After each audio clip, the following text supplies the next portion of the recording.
The Gallagher brothers, Liam and Noel, famously known as the driving force behind the legendary British band Oasis, have always had a volatile relationship.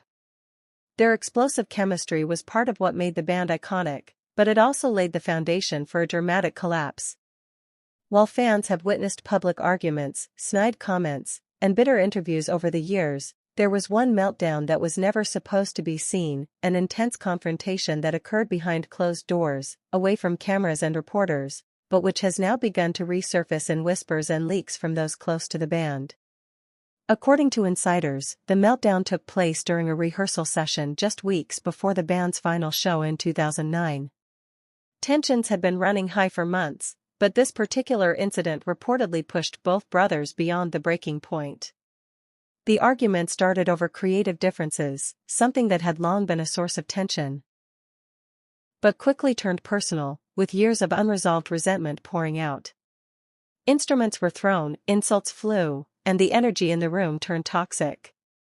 Crew members who were present described the scene as unwatchable and painful, not just because of the shouting, but because it was the moment it became clear that Oasis could no longer survive in its current form. What made this meltdown so significant wasn't just the aggression, it was the finality of it. Unlike previous arguments where the brothers would eventually reunite for the sake of the band, this one felt different. The emotional wounds were too deep, the egos too bruised, and the desire to continue seemed lost. It marked the end of an era, even though fans were not aware of it at the time.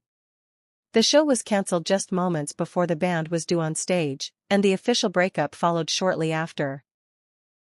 For years, the details of this private meltdown were kept quiet, protected by those who still had hope for a reunion. But now, more than a decade later, with Liam and Noel still estranged, the story has started to surface. For fans, it's a heartbreaking reminder of what could have been.